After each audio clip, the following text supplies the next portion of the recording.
welcome to Unfiltered Discussions. You got Nash in the building. Got Ash in the building. And today we have three special guests. Three young men that you're going to hear their insight, their way of life, and their views on things as a whole. We have Raul, we have Tamir, and we have Dallas on the end. So Ash, you want me to start it out? You got it. I got it. Go ahead. All right, so we're going to talk about exploring the minds of young men. Preferably, we got adolescents here, and we do have an older one, Dallas. How old are you? 21. How old are you? 19. How old are you? 13. Okay, so we're exploring the minds of young men because we really don't know what young men go through at the end of the day. All we can do is assume as to what lifestyle they live in, what avenues they're going down, and what path we may think that they're going through. So with that being said, what do you think about that, about the young men? For me, I just feel like I feel like a lot of them is like lumped up into one particular category, right? Right. If you're not like into sports, if you're not into, your studies, everybody just automatically assume that you're into the street life, right? And that could be so far from the truth. Everybody's not athletic. Just because you're a guy, that's their gender. Again, just because you're a guy, people just automatically assume that you're going to be tied to sports. And some people don't like sports. No. They might have other creative skills that they indulge into. So my first question for you guys is like, what do you think is your biggest challenge with being a young man?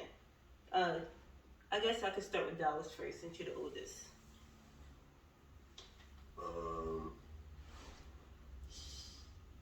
I don't really know. It's a lot of challenges.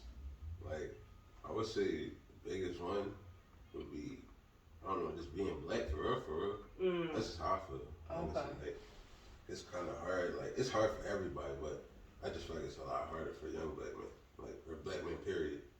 In the world, like, but yeah, like, it's just trying to find your way.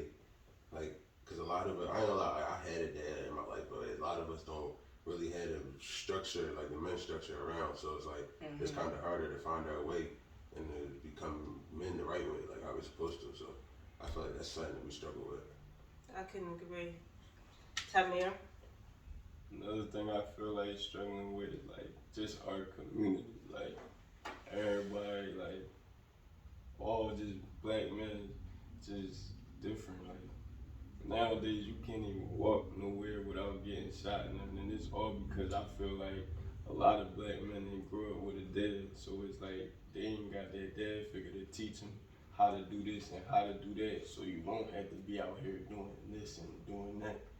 And you could be getting it the right way instead of the wrong way. You feel me? And another thing I feel like is like not getting enough education could like cross you off the line too. And not getting the right education could like throw you down the path also. I agree. Raul? To be honest, to me, it's just walking outside. It's dangerous for me. You could walk outside, 1 minute you're on your porch, the next minute you could be laid out dead, to be honest with you. And my friend, he done died just for being outside on his porch, so, And that's how old really, was he? He was like 16, 17. Wow.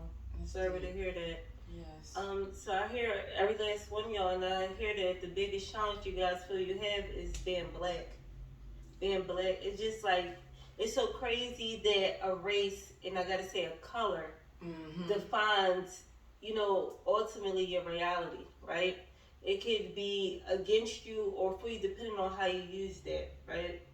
And gun violence, as we all know, gun violence is so, oh my God, the city is plagued with it right now. And it's like, yes, it's always been gun violence, but right now it's like on a whole nother level. Absolutely. And it's like, I've been looking at the news and I don't even look at the regular news. I'm just gonna talk about my social media feed news and looking on No Gun Zone and 911 Philly and seeing it's young athletes being shot down. So that's what I mean when I say it don't even matter what line of life you're walking down, they're still gunning you down.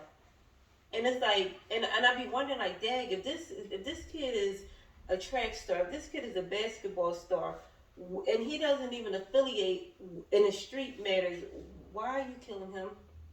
So this goes to show that the mentality out here is just different. Like, and I don't want to say that they on drugs because I really don't know what they on. Oh yeah. But something is happening, and I just wish I knew what that something was. Yeah, and it's a shame that that's the biggest challenge, and especially the fact that we all know the pandemic, and it seemed like gun violence always been going on, but the fact that it's black on black crime, Absolutely, and the fact that as a young male, you have to sit here and have to watch your back every second to figure out whether somebody's going to do something to you or not. You have to be mindful of, like, if you're going in the store, you might just accidentally bump somebody, and next thing you know, there's an issue. You might have said excuse me and they act like it was okay. You get outside, it's something totally different. So I understand where they're coming from when it comes to that. Like, that's just a lot to associate that with, you know? I can agree more, absolutely. So my next question to you guys is, because Dallas first touched on it when he said about fatherhood. How many of you guys have your father presence in your life right now? It's in and out. In and out? My dad died. Oh, I'm sorry to hear that. What age were you? I was 19. Oh, wow. So he just recently passed away. Oh, wow. So you dealing with grief and death. Like, so he left at a time, that's like a pivotal time in your life, that age that he left you at. And how about you? I got him in my life. I just really don't like being around him that much. Because I'm older now, so really not nothing. Can I touch you a little bit on that? And you say you're older because you said you were 13? Yeah. That's a vital age. And I don't know what you mean when you say you're older. Can you dive into that a little bit? What makes you think that at the age of 13 that your father's presence is not needed? Because when I was a kid, I really didn't have him as much as anybody else had him. Like my little brothers, they had him 24/7. I really didn't have that with him. To him, it was just me being his kid. I really didn't go around him as much as I wanted to, because he was my dad. I really loved him. But you feel me? Now, I'm just like, I'm 13. I mean, he wasn't in my life when I was a kid, but now you want to walk in my life. He's been out of jail for 2 years now. Seriously. So do you long for a relationship with your father? Like, do you desire a relationship with him? Really, to be honest, I really wanted a relationship, but now it's just like, feel me? I don't want it no more. Would you be open? Just say if he was to come around and wanted to, switch it up and finally be present the way you need him to be present, are you open for that? No. It makes me sad that this is even happening because at the end of the day, kids don't ask to be here, right? And as a parent, it's our job to ensure that you guys are protected, led down the right way, and basic needs. And I'm not even speaking about clothes on your back, sneakers on your feet. I'm talking about your emotional and mental well-being. That is extremely important for a parent to tap into, and I gotta say this because a lot of parents don't even have that for themselves. So a lot of them can't give that to their children when it's all said and done. Yes, a lot of us may have had kids at a younger age, so it's like I'm worried about me still. It's not them kids ain't coming before me. What about me? And that's sad, but it's reality. And that's just the truth about it all. So I heard Tamir say, so your dad is in and out. Like, are you able to access him if you need him, or is it on his time, or is like both sides? How's that? It's more so on his time. I feel like ever since he got married, he just been his wife. As I was younger, I had my dad. You couldn't tell my dad nothing about his kids. But it's it hit a break point once I turned 8 or 9. He cheated on my mom. My mom found out and it was done. But then it was you still couldn't tell him nothing about his kids. He was still all about his kids.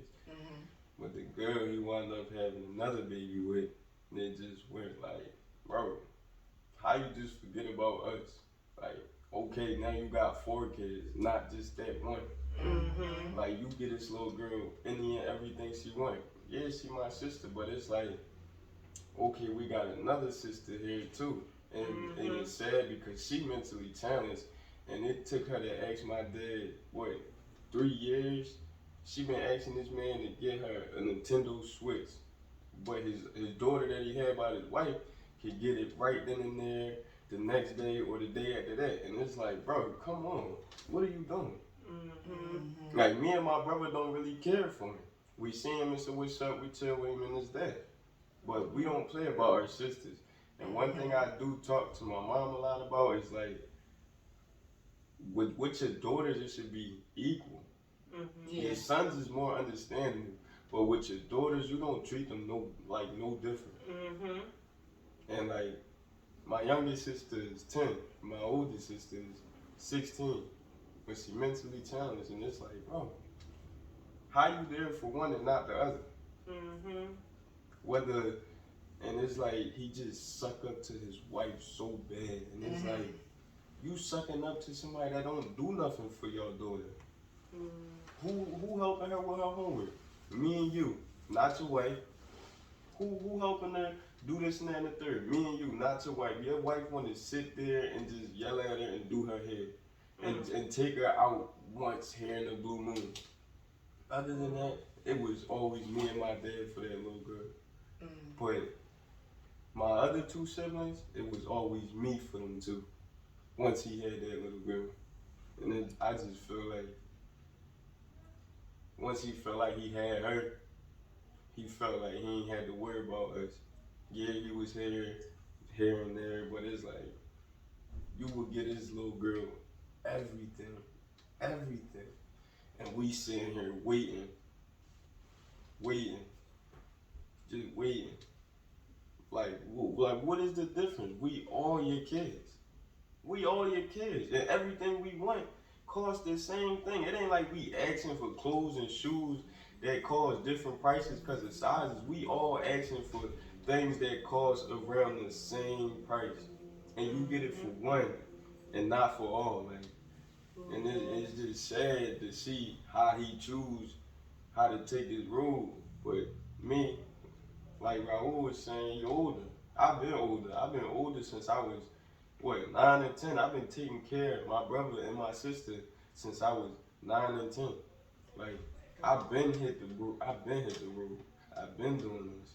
Like, my maturity is on a whole different level. Like, I've been seeing what being older feel like just by what I went through with my childhood.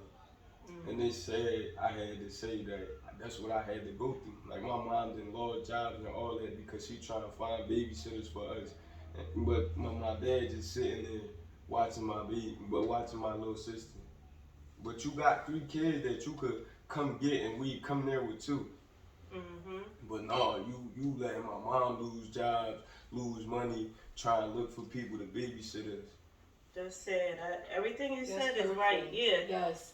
It's like even down to like both of y'all. It seems like the minute that your dad stepped outside of their fatherly role, it's like where y'all cut it. You know what I mean? It's like, I'm grown now. It was like they was forced to put up barriers that they shouldn't have had to do. Absolutely. And that right there to me is like the saddest thing ever. It's like parents don't understand the impact that they have on their children. No. You know, and it's sad to say, yes, a lot of people get into relationships and their kids get put in the back burner, right? And I don't want to just make it about fathers, mothers do it as well. Oh, yeah. You know, and that's just the truth of it all. And, you know, it's always something that I can't identify with it. You know, as a parent, I can't identify with it because, you know, my kids come before anything at the end of the day. But sometimes, like I said again, some people aren't equipped. They all about self. When you are selfish, you know what I mean? All your stuff is first. I don't care if they're my kids, but, you know, some people say, listen, I got to get me some pair of shoes. I want me that pack of cigarettes. I want to get my little drink. I'm not getting them kids nothing. Or they got it in their mindset. Yeah, or they'll be alright. Or I don't even know what they feed the kids. You know, whatever they give the kids, it's like, it's not about the kids, it's about them. No. They top that. They're the priority at the end of the day. So, yeah, they really, it's sad that y'all, you know, have to experience stuff like that. And then it forces you guys into positions that you have no business in. You understand? Like, you was more in the parentified role, Tamara, where you said that you had to take care of the kids since you was 8 or 9 years old. That wasn't your responsibility, but as a big brother, I can see why you filled those shoes. You understand what I'm saying? It's sad to me, right, because you're 13. you're the same, you're 13. It's not like just hit 18, 19 years old, and for you to say, when I was a kid, in my eyes, you're still a kid. I understand your experiences don't make you feel like a kid, but you're still a kid, right? Because you're going to the 9th grade, correct? Right. Exactly. You just left elementary school. And, so that makes me sad to hear that. And it's like to hear him harbor a lot of anger at 13 you hear the hurt in both of the stories at the end of the day. Yeah, it's like a lot of anger that has been harboring, and that's the piece of it all with the fathers.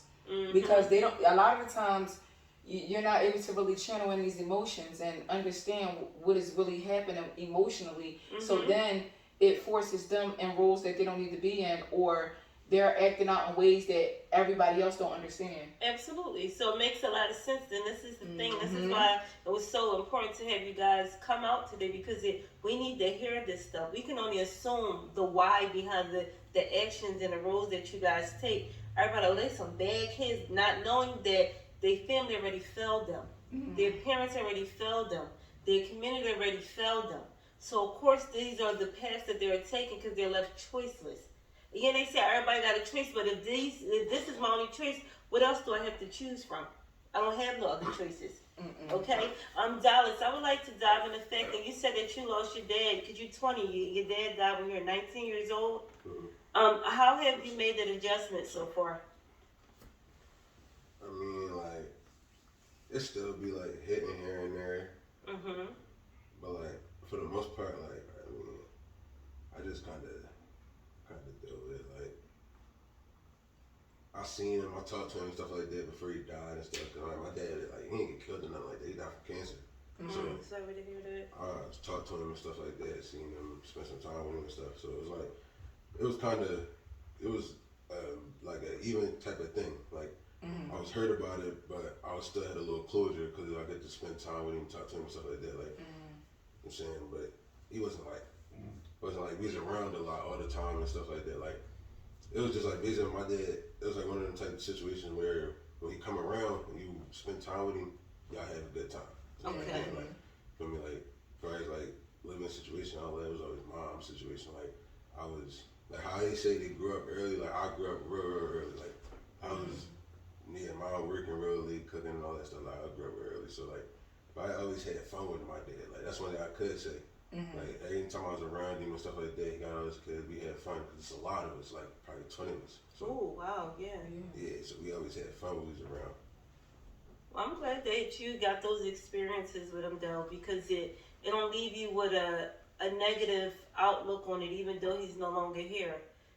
Because a lot of people don't get that opportunity to get that closure, to get those memories with their dad, and something, drastic can happen, and then it's too late. And now not only am I dealing with the fact that you weren't around, now you're not even here, and so we can't even try to fix that, whether it's years down the line or whatever the case may be. So I'm glad that you was able to have that. And you don't mind me, how old was your dad? 48. Yeah, see, and he still was young, So you still got ways, because do you have kids yet? No. Exactly. So, that's another piece. And as life go on, of course, certain situations is going to hit a little different. You're able to deal with it because, you put it in your mind. You probably like numb it out. But certain things, of course, I know probably remind you of your dad here and there, as it should. Even down when you finally do have children, do you look back, their grandpapa's not here, But yeah, then it was like that year, 2019, his year he died. That was a tough year because like I had lost my grandma the 29th of January. A couple days of my birthday, I lost her. Then I lost my dad a couple months after. But that was the year I graduated high school. So it's like them two was the main ones that was like on me about it, like because I had stopped or whatever. I stopped going. So they was like real like snapping, bugging on me, all that like school was finishing all that. So when I went, I was doing it. It was like the day before graduation. It's like it hit me real hard. It was like I know I ain't gonna be able to look over and see them two there. So it was like that kind of hurt me a little bit. Yeah, I can see how that make you feel. Because, certain people leave an imprint, right? A lot of people got that impact on you that most people don't. And it don't even always have to be blood related. It could be a teacher, it could be a neighbor, it could be anybody. But they have that type of love for you, and that they might say one thing and they be like, that really sit with me. I can't understand it. I remember when Miss such and such or Mr. such and such said this, that people carry those kind of things with them throughout their life, and they reference back to them, especially when they're in certain situations, right? So my next question to you guys is, so I heard you say you graduated from school, right? Mhm. Tell me, did you graduate yet? I'm gonna actually keep it all the way 100. I actually, like, when all this virtual stuff started, I stopped going. Like, I was supposed to be out of school a year ago. Okay. And when, like, it's like, with this COVID stuff happening, it just, like, threw me off. So I, like, started slacking in school, try to find ways to get my money up, and it's like, but yeah, I actually did start going back to school, and I graduated in June. So, Good. yeah. Well, I'm That's happy good. to hear that, because as much as y'all say that y'all black men and y'all, that the odds are against you guys, get you the education. And I don't really know which ways you guys are trying to go, like, as far as career-wise go, like, what, so that's, I guess, could be my next question, like, what are you interested in? What do you want to do with yourself, right? Well, I'll start with you. To be honest with you, I really don't know. Like, right now, I'm on either football and basketball, Okay. right? So, at this point, I didn't really find nothing that I really want to do when I grow up. Mm-hmm. So I was looking for little jobs like Foot Locker. I could work there, or McDonald's. Like, they really get money though. So Yeah, don't get it twisted. Let me tell you something. I'm gonna be real transparent here. At the end of the day, I worked at Wendy's.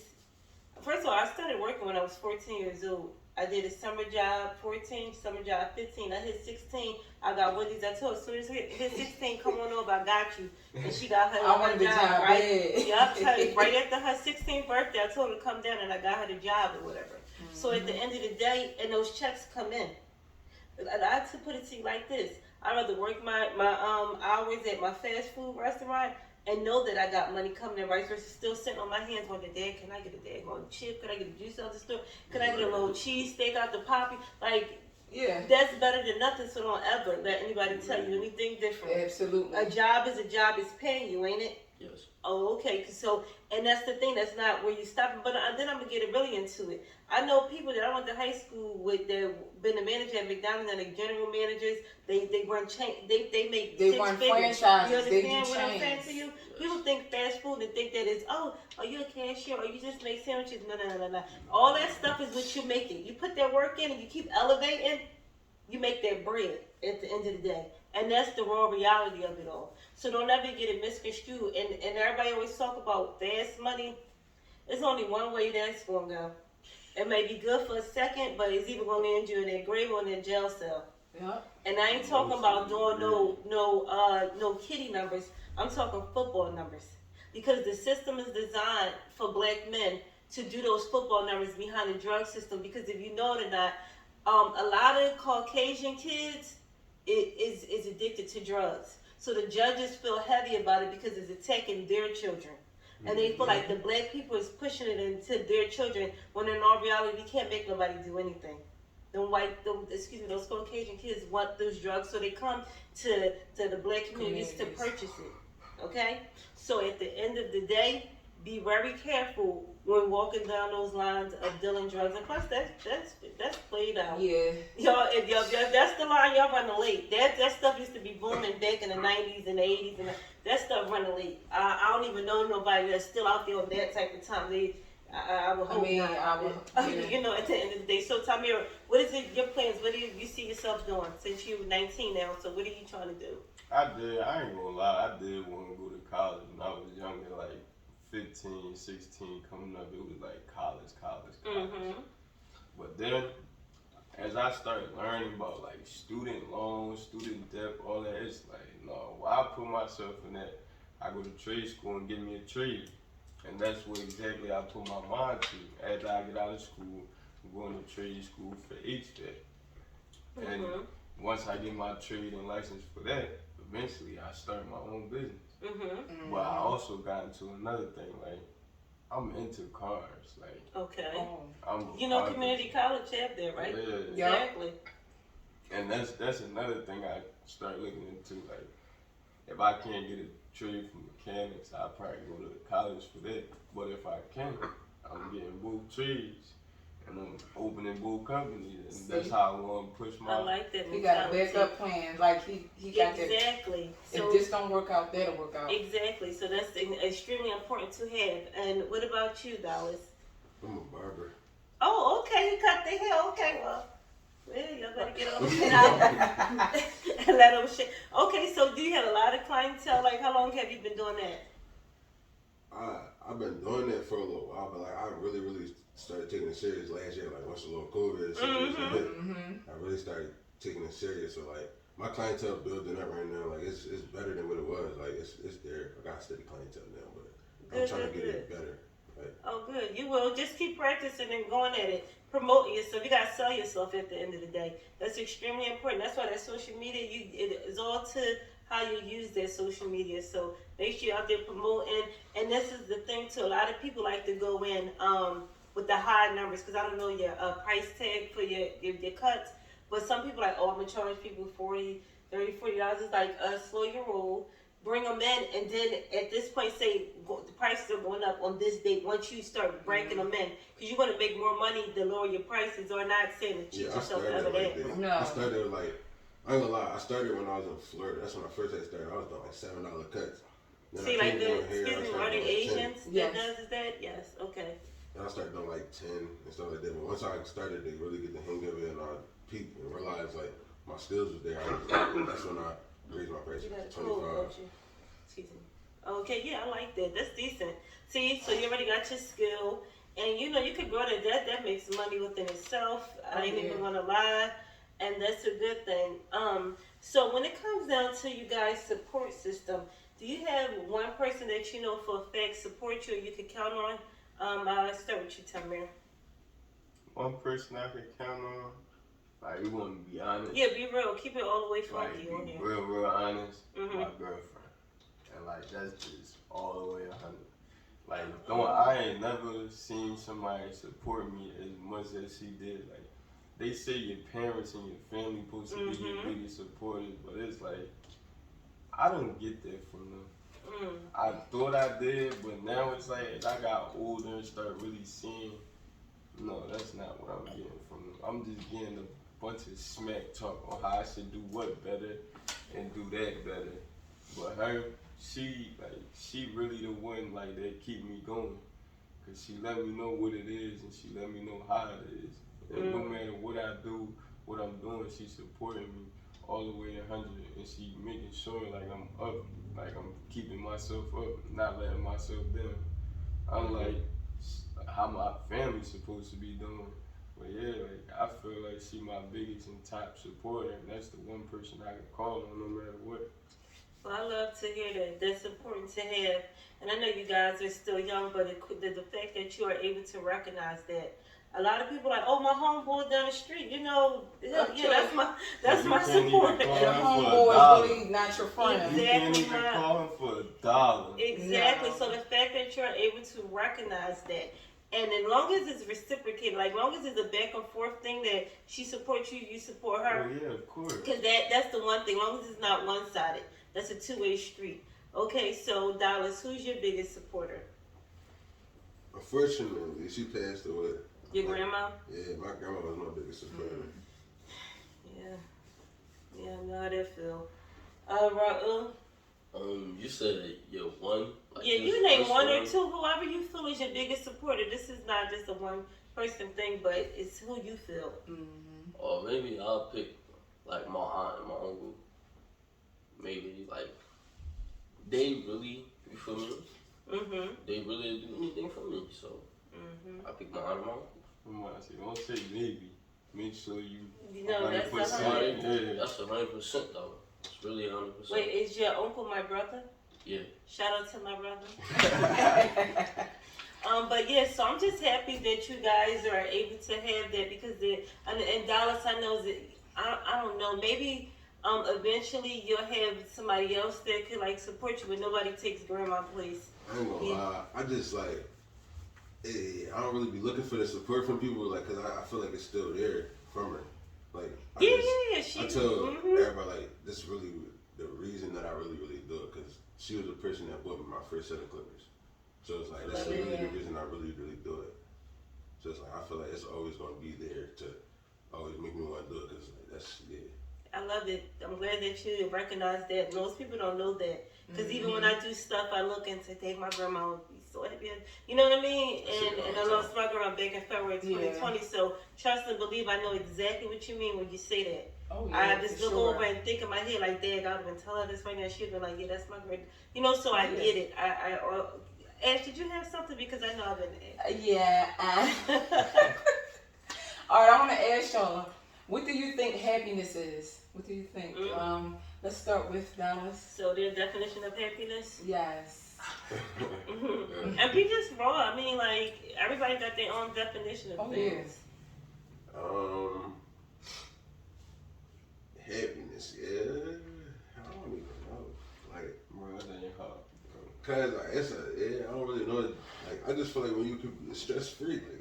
I feel like the definition of it is just stress free. You can, you living good, everything cool, family cool, all that. Like, you saying you ain't really got too many worries. Like, happiness, like it's nothing wrong. You should be cool. Okay, Tamir. I feel like happiness is setting yourself free. I like that. Like, more so, like, stop trying to make everybody happy and try to make yourself happy. So it's like, before you go making other things happen, make sure you stay and connect with yourself first. Make sure that yourself is happy before you go try making other things happy. I agree 1,000%. Rob?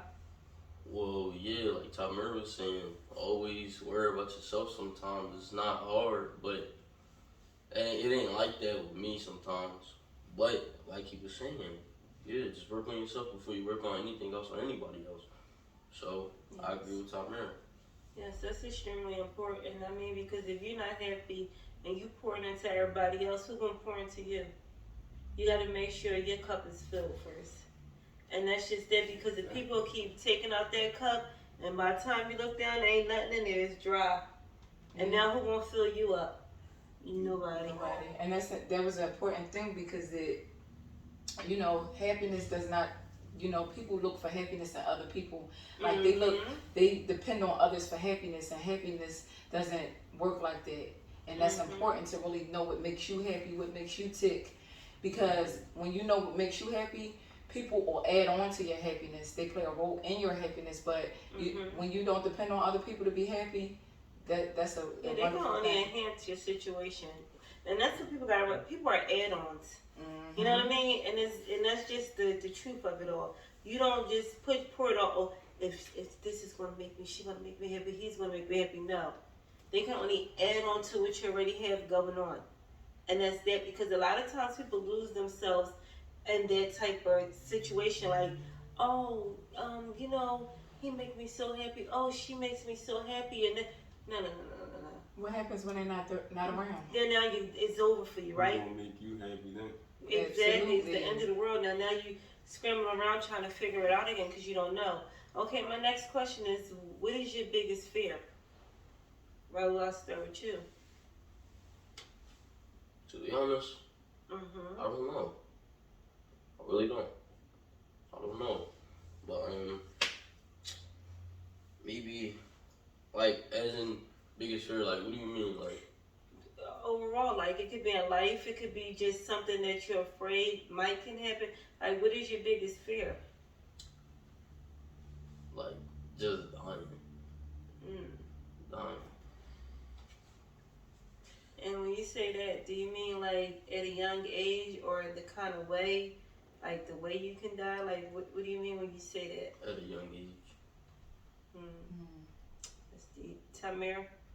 Going back to what he said, I say that too, like, not making it to 21. It'd be like, bro, what? Dang, you ain't see your 21st birthday. And it's just like, you ain't, and I feel like people be like, oh, you lucky you saw your 18th and 19th. You feel as though you grown? No, 21, you actually legal to do any and everything. And like, I feel like if you hit that, like if you die before you hit 21, it's just like, dang. But my biggest fear is like, I want to be real successful. And my fear is like, one day I take a left turn and throw it all down the drain. Dallas, well, shout out to Dallas for being 21 on the couch. Well, Dallas hit the 21 mark. When did you turn 21, Dallas? January. The what? 24th. Oh, you Aquarius like me? Yes, we the best. Oh, Okay, Dallas, what's your biggest fear? The part he said, I'm not afraid of the dying part, but like, that's not really too worried. Like, I don't really look at that like too big of a problem. Like, I look at it like that's the only things you promised in life is life and death. So it's like, I'm saying this time is kind of time. But my thing is just like not being what I want to be, like knowing where I could be, like my success level. But I feel like I could do a lot, and I feel like I just gotta get it there. That's my thing. I just gotta need to push, like, to get there. That's my thing, just to fail. That's just my fear right there. failure. Yes. Yeah, that's my fear. And that's deep. And that's a lot of people fear. Yeah. Everybody want to be the best versions of themselves. Let me tell you something. In life, I don't care if you like the CEO. It's always more, right? You always gotta have this stuff placed for more. Like, I don't always have a different. It could be something small. Like, once you reach that top thing that you always wanted, you can still have little small things that you're working on and working towards. You know, you can pour yourself into different things, and not in a way that it stretch you thin, but in a way that is even better. And that's another thing a lot of people gotta realize is that it's not always about you. When you start pouring back into others, and this is not because y'all not in that space yet, because y'all still figuring out who y'all are, right? Y'all still trying to find your path. So this is a lesson for y'all a little bit later on. Always remember that when you start giving back to others, like pouring back into community, pouring back into things you know is important, that's when you reach the ultimate level, right? When you can give back and help others. Because you could look back in your thing and say, dang, I remember being in that situation. Dang, I remember when I wanted somebody to support me. Dang, I remember when I needed this and nobody showed up. You know, so when you get to a space in your life where you are a place where you're comfortable, you're living comfortable, you know, you're doing all the things that you set out yourself, and let me tell you something, you're going to exceed what you thought that you was going to do. You're going to be like, damn, I did that. Absolutely. You know, there ain't no greater feeling than that, and that's just what it is. And I'm going to go back to failure. A lot of people it's more so like success and failure go together, because when people succeed, people expect more. Absolutely. And the expectations are more, so that's why a lot of people are afraid to fail, because it's like, oh my goodness, I'm up here and everybody's looking at me, so when I fall, everybody is like, oh wow, like I'm afraid of the backlash of, you know, when you finally, you know, fall. But the important piece of it all is on your road to success, you don't start people on your way up, because those same people that you fall on is going to be that'll be the same people you meet on the way down. Absolutely. And the thing about failure, it's not even a bad thing to fail at something. It's a teacher moment. You know what I mean? You take that and you learn from that failure right there. Like, oh, dang, all right, now when I get back into it, I'm going to not go that way. I'm going to go around it this way. You know what I mean? And be okay with that. Some people take failure and it's like, oh, my God, it's the end of the world. I failed at that. Absolutely not. It's not the end of the world. No. Like, now I'm gonna come up with a better plan. Now I'm gonna do it this way, because they didn't work that way. And everything that you have on that, you know, that plan is not gonna work in the order that you think is gonna work in. Oh, let me tell you, it's not. That's how people. And oftentimes you get into stuff and you be like, dang, this ain't for me. Let me switch gears real quick and I'm gonna go this way. Or oftentimes you could be standing in a room of people and then you figure what you really want out of life. Dang, I thought I wanted to do that, but now that I see that, I'm more interested in that. And that's okay. Switch that gear, do that. And you don't have to be boxed, and never box yourself in. If it was multiple things that you want to do it. Do it. Who said that there's a limit to doing what you want to do? Ain't nobody boxing me in. If I want this, or that, I'm going to get this, or that, and that. You understand that? So never, keep yourself in this box, because a lot of people just make you feel like, oh, you got to do something. Yeah, I'm going to do something what I want to do. Okay, so my next thing to you guys is, how is it now, because y'all young guys, And all I could do is think of when I was younger, or now that I'm a grown woman. If you see your friend or a family member that you hang out with, and they're doing things that you know is wrong but don't agree with, how do you deal with that, or do you let them do what they want to do? I'm gonna go with Dallas on this one first. They do what they want. So you don't interfere. You don't say that ain't a good look. You shouldn't do that. I mean, I used to, but I just got to the point where it's like, men is gonna be men. They not want to listen to what you gotta say. Like at the end of the day, this is like if you tell somebody something, they're not trying to hear what you gotta say. You gotta show them and prove it to them. You know what I mean? Like people gonna learn on their own. Like you can tell people not to do something, they still gonna do what they want to do. My mom used to tell me not to do a lot, and I still did it. So I had to learn on my own and realize, oh yeah, I really wasn't supposed to do that. I mean, I was like, people say you don't, oh, I'm about to do this, da da da. Alright, listen. I mean, you think, as long as you think about what you do before you do it. That's my whole thing. Okay. Go ahead, Tamir. And like, on what he's saying too, is like, it's only so much you could say to a person that's gonna make them like, well, yeah, let me stop doing this, or let me stop doing that. They gonna always take their word over yours, so it ain't even like, whether you tell them or not, you could say it to them every day, yo, bro, chill, like, just find a better way, Don't matter, they still gonna do what they want, cause it's like, you ain't got no control over them, so it's like, why even keep wasting your breath? So it's like I was saying, there's only so much you can say until you just looking like, well, bro, you gonna do what you want. You feel me? Wow. Just heads up, like, what you doing gonna get you hurt. Okay, good. Raul. Can you say the question that you asked us again? If you see somebody doing things that they're not supposed to do you like step in, or do you like let them do their own thing? To be honest, I just fall back. I just let them do their own thing, cause it's really not my business. So. Okay, so I heard everything that all three of y'all said, right? And do you realize that just say if you are with this person and they commit an act, just because you might not be the one to actually physically do it, but you were in the company at the time that it was committed, that you're going to go down as well? Oh, wait. Investigation, participation. And yeah, that you talking about that situation, yeah, no. Oh, go ahead. So tell me about that then. All I can do is laugh. He said, "Oh." No, because this is the thing, right? Just say y'all all together and somebody like, dang, we should snatch that lady bag real quick. She a little old lady. Let's get that. We can make a quick come up, right? No. So y'all want to say, go ahead and snatch that, because y'all going to split this in the bag, right? Nothing to jeopardize my future around me. I like that. Good. And that was the point of me asking that question, because let me tell you something. Somebody can ruin your whole life. And one little act can ruin your whole life. They will roof y'all.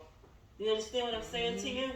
You would be looking around like, damn, I should have hung with him. I knew he was going to do this. Or I knew I should have just said this.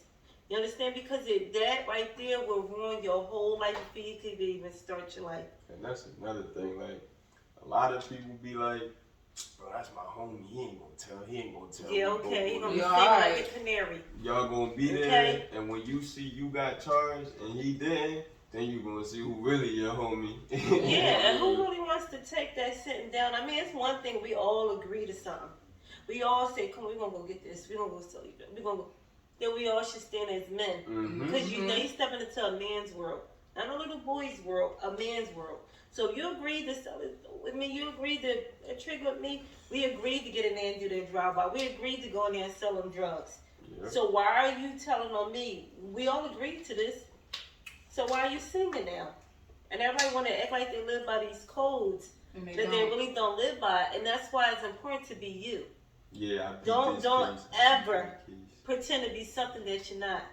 Because life will show up and show you exactly who you are. You're going to be sitting there looking for your mommy and your daddy too, even if he wasn't around. You're going to be looking for anybody to save you. And ain't nobody coming to save you, because once you're on that side, and I hate to say it, the white man got control over you now.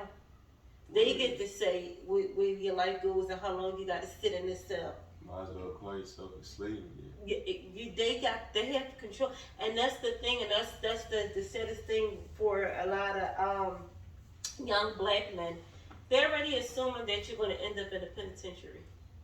They're assuming that your life is not going to amount to anything. They already have those cells waiting. And they already come up with a number. The numbers Every year they come up with a number. They're ready. They're ready. They're pouring more into the prisons than they are into the education system, trade, school. So what is that telling you? They already have it. They're stereotyping and already have it that young black men is going to commit crimes and do things. So they're already setting y'all up for that. Please beat the odds. Please don't be a statistic. They're waiting. They're really waiting for y'all. Yeah. And that's the truth. So I heard a lot of y'all speak on your mom. Like, what is that? Like, I heard you say, oh, it seems like to me what I heard so far is that moms didn't get a chance to leave.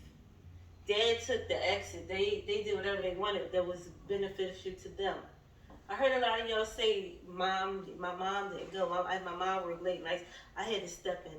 I had to do this. I had to do that. So what is it when it comes down to moms for y'all? How important it is for your mom? Oh yeah, that superwoman right there, that Wonder Woman. Like your mom is, when you know you ain't got no dad, or you know your dad but he ain't there, your mom becomes your mom and your dad. No matter what the situation is, whether he there or not, your mom is still your mom and your dad.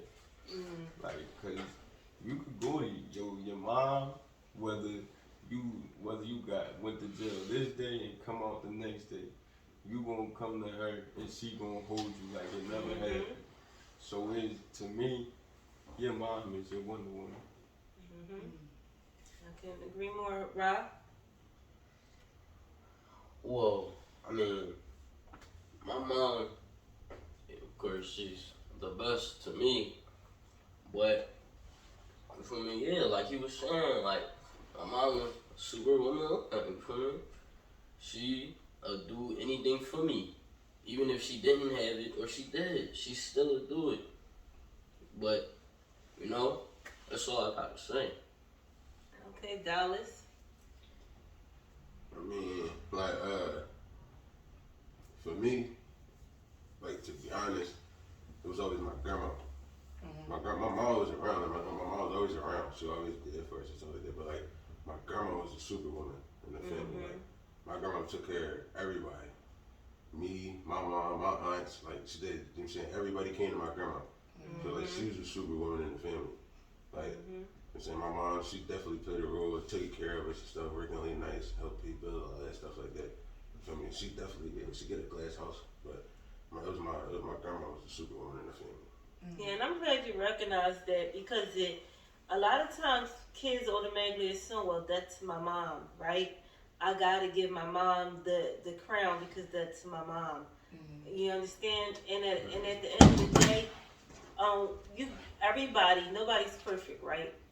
Everybody make mistakes. Everybody is trying to figure out life, right? But when it's all said and done, everybody don't get a choice to leave. Some people got to stick and stay, and even though they sticking and staying, they just existing in the positions and roles that they in because they're dealing with life. You understand? So, and I know that oftentimes that a lot of kids don't get exactly what they need from both parents. But again, we can only give props to the ones that stayed, not the ones that left, right? So I'm hearing a lot of that on the couch. And it's important. I brought up moms because moms show their sons and their daughters how to be emotional, to tap into those feelings, right? And it's something that we need. And it seems to me a lot of guys shy away from showing their emotions. How do y'all feel about expressing yourselves? Do y'all do it, or do y'all feel like I'm a man? I'm not going to speak on how I feel. Tamir. Let me see. How can I put it? I'm gonna say expressing your feelings to the wrong person will get you hurt. talking to the wrong person will get you hurt. And it's like, bro, I just told you, broke down to you like any and everything that's going on with me. And you never know, you and that person can hop on bad terms right after that conversation, and they'll go running their mouth to somebody else. So it's like me, I always was the type to keep my emotions bottled up. Cause I ain't about to be the one sitting there looking like a goofy. You ain't about to be sitting there running telling my business. And I gotta sit there looking all stupid and dumb like, oh bro, I trusted you, just that and the third. Now I wanna hurt you, cause you sitting there going about and telling everybody my business. So it's like I said, I was really never the type to open up and whatnot. And I tell other people like, it's your choice to open up and whatnot. But I'm gonna give you a heads up, like telling the wrong person gonna get you hurt. Wow, okay. Dallas? No, I don't talk. No? No. Wow. I said I don't talk. He kept. Oh, he capping. You know I'm not lying. I'm not So you don't feel like you're an emotional person? No. I get mad. I got bad anger problems. So you don't know how to channel your emotions, is what I hear. Yeah. What I'm lying about? Bro, What I'm we lying don't about? be talking, bro. Nigga, that's you. But no, it's okay, even if it's time here. Listen, No, this I don't is look nothing. at him like, I ain't gonna lie. I don't look at them like, I look at them like brothers. You feel And me? Like you should. that's A not, safe you're not space nobody for you. to talk. Like, yeah, you feel me? I can talk to them about anything. I don't. Other people on the outside, like, you feel me? Outside. So you're of them, selective about showing your really emotions. talk about Okay, that. cool. Long as you're showing, because I was a little afraid for a second. Right, like, To be honest, I really don't express my feelings that much. I just let my anger build up inside, and that's one of the problems I got that everybody tell me. I mean, I expressed to Tamir and BB once when we was at that little cookout thing at the house. I expressed to them, and I really had let my anger out, but it wasn't enough anger, but I let, like, you feel me, I let most of it out. So yeah. Listen, being emotional doesn't make you weak, right? It do. And this is what I want you to understand. It's okay, and tell me you was right about who you disclose certain things to. That's absolutely correct. You have to confide in someone you know that you can trust. That's gonna, got you in their best interest, right? But when you let that bottle up, it shows out in other areas, and that right there is when the community and other people can say, "Oh yeah, they crazy. Them young boys is bad. They killers. They dope dealers. You're leaving people room to put labels on you because you're acting out when they're not even understanding that is an eternal fight. You understand that you are battling. So you have to be able to put that energy and channel those emotions into positive things. And another thing is this: if something is upsetting you or bothering you, you have to speak up about that. And everything does not have to be met with aggression and disrespect. You have to be able to communicate. Y'all are young men. Communication is key. Nobody's going to know if you're over there punching down on everybody and not using your voice. Nobody's going to know how to deal with you. Oh, he too aggressive. He too problematic. I don't want nothing to do. But a lot of people only understand when you get aggressive. Listen, it's steps, it's levels to it, right? Listen to me. You can't go in directly with aggression, right? I talk calm, then it's like when I'm talking to you, it's like I'm talking in circles. Then when I started yelling and getting mad, I'm like, what you yelling at me for? Like, I know you hear me. So now they understand. Okay, so that ties to the type of people you're speaking to, right? Now, if you're speaking to somebody that all they know is dysfunction, you got to meet them with dysfunction, which is sad. But those are the kind of people that you don't really even want to be involved with, because now you're going to take it to levels that I'm trying to shy away from. Yeah. Now, I'm speaking along the lines of if you're in a professional setting, if you're in a school, wherever you are, and you're trying to get your point across to somebody, and advocate, stand up for yourself about something, you got to be able to have that communication piece. Is extremely important because people automatically assume, oh, they young black boys, they dumb now, know nothing. Excuse me, no. Use that voice, show up and use that language. They be look like, now I'm shocked. You know what I mean? Yeah. Now, that right there, I like that. That's that's a game changer. Like, oh, damn, young boy, no, absolutely. So get down to get some words, because I don't know the extent of you guys' vocabulary, but get them words up there. Look up some stuff. On Google got everything. Okay. I definitely could. I could reach in there. Reach in there. I got a little other size, little suits and all that type stuff. And I like that. And that's the thing. And I'm serious. When you show up, you represent yourself at the end of the day. Mm-hmm. What you show me, that's all I know. I don't know you. I'm looking at you. When you open up your mouth, I'm like, oh, he rude.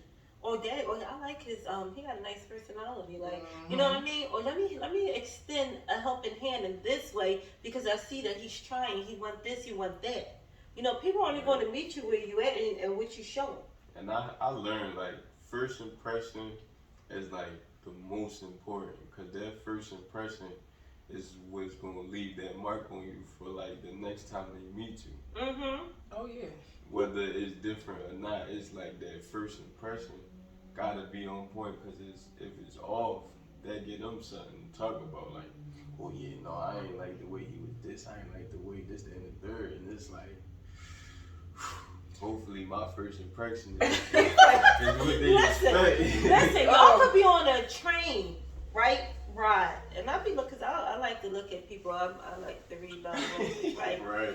And you don't know, I might be the lady who, you on your way to an interview, I might be the lady that's interviewing you. That's funny that you said that because it happened to me before. I was on the train on my way to school. And it was all in the school. Like, we was all chilling and stuff. We ain't know the teacher, but we knew each other. Mm-hmm. We on the train, we get off, so we sitting there, we was all smoking, we chilling and stuff. Lady came up and said something to us. We started snapping. Oh wow! We go upstairs, our homeroom teacher. Shut up! That's what I'm saying. You don't know who you're surrounded by. Always carry yourself in a manner that somebody is watching you. And I'm not saying don't be you. No, be you. Carry yourself with some respect and dignity at the end of the day. Word. All that, do that stuff behind your clothes in the comfort of your own space. You don't tell me how I act in my home. This is my home. Mm-hmm. But when you're in the outside, because people are already automatically assuming who you are. They don't know who you are. Mm-hmm. You understand me? So carry yourself with some poise. Do that for yourself. Because that's the last thing you guys need is somebody to already put additional, young and black, image on you. poverty. They're already thinking, but they know who the hell y'all are. They don't know y'all. They come up with the stereotypes already. So it's like, it's easier to place a stereotype on somebody rather than to know somebody individually. Yeah. So of course, they all the same. Yeah, it's easy to do that than to rather get to know somebody and take their time. So that's how that go. Yeah. Oh, now you know. I already know Tamir has a girlfriend. Dallas, you have a girlfriend? You don't sound so enthused. I mean, yes. Oh, you have a girlfriend. Okay, Carlos, you have a girlfriend. Okay. Oh gosh, good. But I'm so happy to hear that. His girlfriend is my cousin. She was trying to keep him from coming here today. Oh well, how old is your girlfriend? I'm waiting. How old is she? 19. Oh, she didn't want you to come? She was she was going to come, but she seen the car, cause like she big body, and she was like, nope, not gonna fit. That's what she was. Oh, so she wanted to come as well. Oh, okay, I can understand that. How long have you been in your relationship? Okay. A year. A year? Change. You? 8 months. 8 months. Oh, Dad, when was your last relationship? Because I remember, listen, let me tell a funny story real quick. Oh, my God. We was away on a family vacation, and how were you, 12 then? Yeah. Listen, this little girl blew his phone up day in and day out, and we was worried at a point because we didn't know what was happening. It was like too much. Seriously, she was talking about love and all these things, and he's like, I I gotta answer. I gotta answer. She gonna be mad. She gonna be tripping. I said, you're 12 years old. Wow. And I was like, where's her parents at? Like, I was concerned for her because it was like a stalkish type of thing. I didn't know it was possessive. It was a bit much. Yeah, that's very concerning. There's one thing about puppy love, but then when she was a kid, like, that was like mind-blowing to me, right? She should still been tying her bows down here and jump out of the jump rope. But she wasn't. She was on his phone line. Sorry, we 10 months. We be a year in June. Oh, dang. Did she have to get at you about that?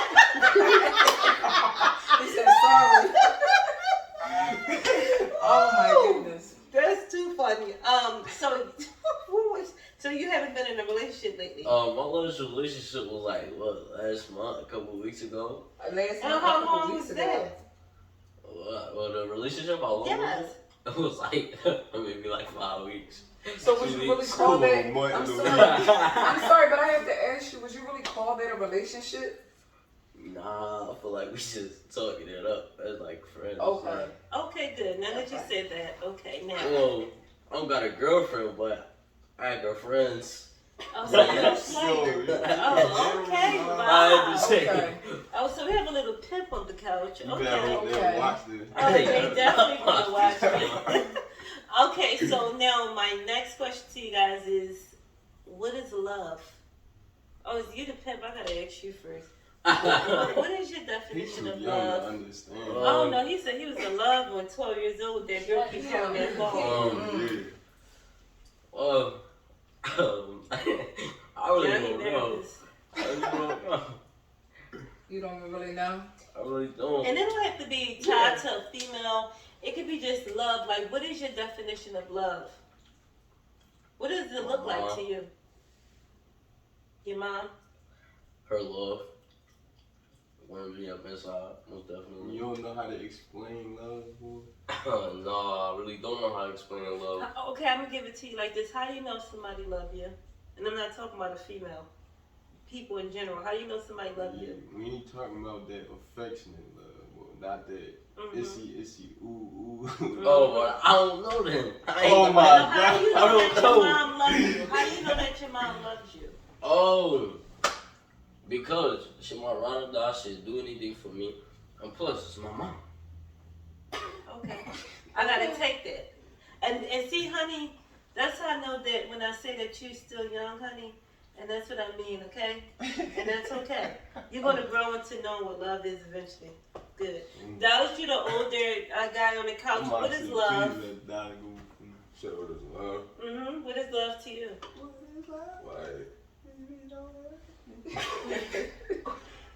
Me, a person, I feel like love, like when somebody, you know what I'm saying, they there for you, supporting you, always willing to bend over backwards for you, like, I'm saying, you don't gotta question your loyalty or none of that, like, I don't know, like, I don't really know how to explain it, like, I just be feeling it, I don't know, I just feel it, like, I'm one of the type of people, I read people, like, I can That's read the a Aquarius person. in you, Dallas. Yeah, I just read a person. Oh, Scorpio. This is Aquarius, like, we ain't even gonna get it chopped. That's the Aquarius in you. Yeah, I just read people, like, I just get a vibe from certain people, like, if I don't like your vibe, then I really won't be too, you know what I'm saying? Absolutely. I always was right about it too, though. Oh yes, we got like some type of like like our stuff just is off the red. Come on, don't get her started. Thank you, Rob. We gotta go. Just think that Cancer and Virgo messed that way. Tamara, what is your definition of love?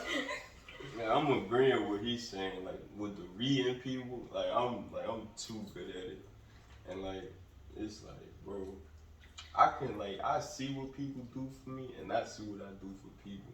Then I just look at that crowd where it's like, I just got them homies I hang out with that I know I can't ask for nothing. So I know eventually it's like, yeah, I'm gonna knock them off. So and like, like, right, and it's like, the love that I look for is like, just be genuine. Like, no BS, like, don't try do this to like try impress me or like try to do all this extra and then I gotta impress you. You feel me? And it's like, just be genuine. Like, know where you stand and know how you carry yourself with the relationship you got with that person or them people. And my whole thing is, when I'm reading somebody, I'm gonna talk to you as I'm reading you, and it's like me, I get like chills sent down me when I know it ain't a good vibe, and so it'd be like, nah, bro, cool, and I won't like connect with that person again. I won't say nothing to that person again, and it just be like, well, I know not who to be with, and I know who to be with. Good, I love that. You know, so. See, them Scorpios sound different, man. he gonna throw that out there. Of course. I mean, everybody have their own definition of what love look like, so it's not really no right or wrong answer to what love is. You know, some people think love is just somebody, you know, providing them with materialistic things. They think that's love. You know, some people might think that somebody whooping their behind and they loving them up when they feel like it is love. You know, so everybody have their own stance on what love looks like. I mean, even down to what the parents, you know, what your parents do for you, based off of different things as well. Some people may not be able to build a connection between what loves look like and what somebody's just doing something for them. So some people think just because somebody's doing something, oh, that's love. And it could be just a gesture that somebody's doing. It doesn't necessarily mean that the person loves you. They just doing a nice gesture for you. Yeah, I didn't mean it in that way, did you think that was a Oh yeah, that's another thing. You know what I mean? You know what I mean? Like, screwed, right? Yeah, they don't understand. And they take it and run with it. It's just like if I open up the door for you, I bring you in a cup of coffee.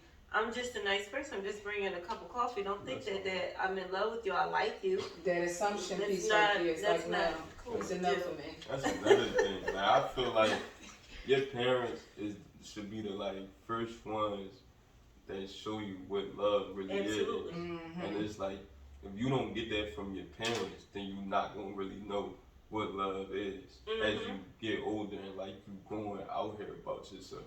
Yeah, you're gonna be in search of it in all the wrong places and all the wrong things. And that's how people get like tied and trapped and dig their clothes into something that they think is good because they don't know what love is or where to tie it to anything that feel like, oh, that person cares about me. Oh, I can't let this go. You know what I mean? Even if it's toxic, and it don't always have to be toxic. Some people are just being nice. That's it. That's it. It's no more, no less in their situation. All right, before we wrap it up, this is my last thing I want to ask you guys. What is it that y'all want people to know about y'all that they really don't even have a clue about who you are? Like, what is it that you need the world to know? Because like I said, we can only sit here and assume. We can only sit here and and just bring up all these different scenarios in our own head by what we see on the outside. Because we don't know. We never had a conversation, right? I could be wrong. Because I've done shit off the times when I just look out at different people and I just be like, dang. And then I see like this certain stuff and I just be wondering like, dang, what do they got going on? Like, where they been? You know what I mean? Because you just don't know. And sometimes I'm happy to see people just doing their thing. Then sometimes sadness come over me when I see people in certain situations, right? It's because it's like, dang, life is a mother, boy. But, you know, so what is one thing that you guys would want somebody to know about you that they don't have a clue about?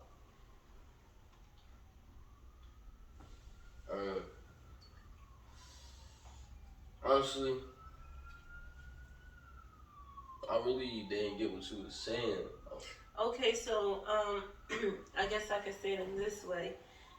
What is one thing that you would like somebody to know about Raul? Like, what do Raul need? Like, what is it that you are not receiving or need to receive in order to advance to the next level who you supposed to be? Like, what is it that you need somebody to know about you? Nothing. So you're just good to go. Like you got all the tools in your box ready to go as far in life as you need to go. Oh no, not at all. Okay, so what do you need? Yes, there are people that I ain't even wish you talk about like that. Yeah, so what you need? It's fine. So what do you need? I need maybe. I really don't know. I can't can't explain it. I really can't. I don't know. Okay, I so can't you're explain it. 13 years old, right? You're about to enter into high school. That's a whole nother playing field. I know it's virtual or whatever the case may be. But what do you need right now? And I could put it to you like this: what do you need right now entering into this next phase in your life? What is it that you need in order to be the best version of you right now? What's up? To talk. So you need to be able to communicate with others. Like you need a safe space to be able to speak on whatever it is that you need to speak on. I can see that. Good. I like that one. Tamir. So can y'all come back to me? Go ahead, bro. Dallas.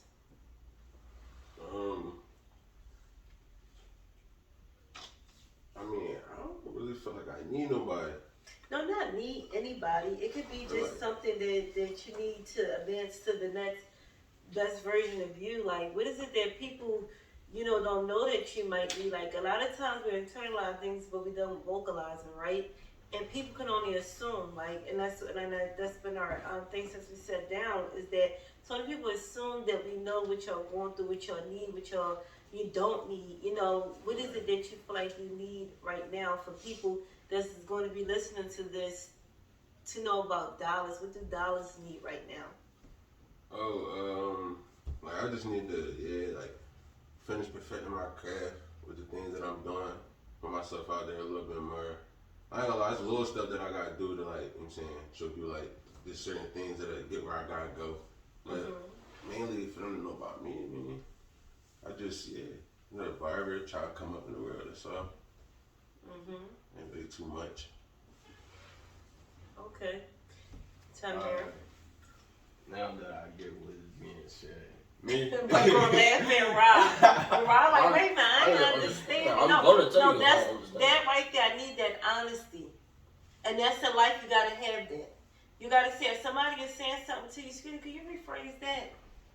Because then they can come in a more simplistic way, so you can understand the question that's being asked. No question is a dumb question. Don't ever pretend, because then I'm going to look at you like, you're lying. You don't even know what was just said. Like, don't ever pretend to be something that you're not.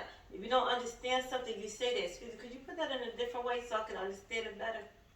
And that's okay. That don't make you dumb or anything. That means that I don't understand what you're saying to me. Yeah, go ahead, Tamir. Well, yeah, like, what I want people to see and know about me, like, I'm a young black male, try to come up out of the hood and start his own business.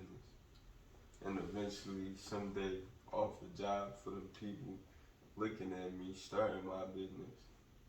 Y'all come work for me one day. Then eventually, elevate to own your own business one day. Yeah, because maybe eventually you could get into teaching those kind of classes for young black males to have entrepreneurship. Listen, in life you can do whatever you want to do. I know he gonna be in there. Yeah, good. See, you could. That's like a mentorship, things like that. So the one thing that I want for all y'all guys is to be successful. Yes, Dallas is leading a bunch because he's 21 years old, right? Dallas already have his skill set. I know there's more things that's going to come up out of what he has going on now. And he's going to grow. Yes, I hope to see him being the best barber that's out there. And, I remember we had Dallas on the couch, girl. He cutting the damn stars now, girl. Yeah. So, you know what I'm saying? The girl, Tamir got that shot, girl. My car broke down. We're going to take that thing right up over there, right? Dang, my nephew, he into them sports. I'm trying to come to a game or two with the professionals. We got them tickets. You okay? So I'm trying to come through there at the end of the day. At the end of the day, I'm just happy that y'all all came on and was just your raw, authentic selves sitting on this couch today. Y'all have touched on things that a lot of young black males feel, but they never be able to say it. And a lot of fathers don't even know the damage that they are causing their children. Right. And that to me is heartbreaking within itself, because a man can only show a man how to be a man. As a woman, we can love on y'all, we can support y'all, be our ride or dies, show up, because that's all we know how to do is show up. We don't get the chance to leave, right? But dads have such a big impact on especially on their sons, their daughters too, because your father shows you how a man is supposed to treat you as a woman, as a young girl. But when it comes down to being a man, a father's supposed to instill in you how to make money, how to get a trade, how to go to, how to treat a lady, how to raise a family. You got something, Dallas, for me? Yeah. Go ahead. Alright. Cause like, I feel like that's true, but then I feel like at the same time, it like some of that decision come to us too. Like, yeah, I was gonna get to that, right? I feel like a lot of that come to us too. Yeah, absolutely. So see, Dallas is seasoned. This is why he got to go back to Dallas. Now, once all those things are instilled in you, because if you heard Tamir's stuff stopped at 8 or 9. Raul, it was always a hit and miss with Raul and his dad, right? You took yours, you're able to take yours with a grain of salt and said, listen, my dad wasn't around in these ways, but I got memories. It was always fun with my dad, right? But yours is more so your grandma. She hold that title, right? She tops everybody. And that's cool. A lot of people are their grandma, me included. She's no longer here, but I get it. So I can identify with that. But at the end of the day, males as a male and a female, when I'm talking about gender now, mothers is supposed to show it's okay to be emotional. It's okay to be nice and kind to others. It's okay to do the, where fathers is more structured, more on a masculine side of things. We can't, as a female, I can't show you how to be masculine. Me personally, my dad came around and I seen the masculine side because he was getting beat. Oh, see, and that's mean. That wasn't like, it was like, because we was doing stuff. Like, we would get in trouble, so he got to come around because my mom, like, he's a disciplinary, big. so yeah, that's like, the role that y'all he too took big. on. So it's like, my grandma, though, honestly, my grandma is the person that really taught me how to be a man. Like, my grandma taught me everything. Like, this is what you got to do. You can't be lazy. You can't be dirty. You can't do this, that. Like, you know what I'm saying? Me being younger, being big, like, you got to keep your hygiene here. You got to do all that. My grandma was the one who really taught me. My grandma, I was raised by all women. So, like, I learned how to be a man from women. Like, I feel like it's all about what you take in. And everybody don't be trying to listen. Like, that's how I feel like. There's a lot of people that don't want to listen to what everybody got to say. I listen to what people had to say, so it's like I took it differently. Like, they're really the reason that I am the way I am today. Like, no man is the reason I'm like that. It's all women. Exactly, because that's the role that they had. Do you understand what I'm saying? That goes back to what I'm saying, that if the father is up out of the picture, as a woman, we have no choice. We have to step in those shoes whether we want to or not. Right. But ultimately, is a man's job to put his place into his kid's life. It's really their job to show certain things that a woman can't show. I can only show you but so much. I can't sit there and tell you, you pull your, you pee this one, you do this. I can only go in there and instruct. I don't know what that is. Right. I can only tell you what I assume, or I know, or well, it would look correct if you do it this way. And that's as far as it goes for a woman. But having that male figure, and it always have to be your dad, could be an uncle, it could be a bigger cousin. Having somebody to fall back on as a man, you're going to go through things that women aren't going to be able to understand. And you could tell us all day. We could give you the best advice and support you all day. But it's certain things that men go to men for. Yeah, I definitely got an uncle that he definitely played that part, that role. Like, I ain't gonna lie, it was like, he got a daughter. Mm-hmm. You know what I'm saying? So, me and my little brother is the only two that got that last name. Like, our last name is his last name. Okay. So he treated us like we his son. Like, he always because y'all carrying the legacy. Yeah, so he was always on us about finishing school, doing this, like how we dress, how we carried ourselves, and all that. Like, he a big guy, so he was real big on how we looked and stuff like that. Now, role model. That's what I'm saying. That is needed. I don't care. Y'all all, I know y'all all has been in certain situations, right? But at the end of the day, like I said, that male piece is extremely important for young men. Sometimes grown men still need that role model in a man. Because a lot of, you see where people lack it and how they react to certain situations, what they choose to do in certain situations. Exactly where things stopped at or where it wasn't no input at. So at the end of the day, I'm just glad that y'all all say that y'all have somebody, not the people that is supposed to be, but y'all have somebody, right? And I'm just glad that everybody here knows they're going somewhere. They're already working towards something. And yes, I always say that, yes, college is not for everybody. Yes, I have degrees. She has degrees. And I heard Tamir speak about that student loan. you're going to get it regardless. It's Some gonna of you be could get some scholarships. Right. Sometimes you could get a job that pays for you to go to school. Yeah. So it's ways around all of that stuff. But if you make bigger money, that little small little 50 of money gonna kill you to give back to the student loans people. It's putting you in a position that you want to be in, right? And then and that's just that. So don't ever be stagnant because you don't want to get a student loan or because you think that something is too much. Nothing is ever too much. Anything you really want, you can achieve it. Big or small, I don't care what it is. And learn to network and be around the right type of people. I learned that like high school. Networking, like that's something, especially being a barber, that's something real big. You gotta be on, like, you can't be shy. You gotta be able to talk. Get yourself out people there. and stuff like that. Sell yourself, and I mean that. That's a good thing. Like, you're gonna find yourself being, most of the people here you cut, you're gonna be their therapist at the end of the day. Oh, they gonna tell you all. They're gonna tell you it all. And I know that because I have a role in the beauty industry, and She does. She got her hair license. So it's like, and then one thing I didn't really touch on with you guys is being vulnerable. That doesn't make you weak either. Certain things have to happen for you to really feel, for you to really be understood.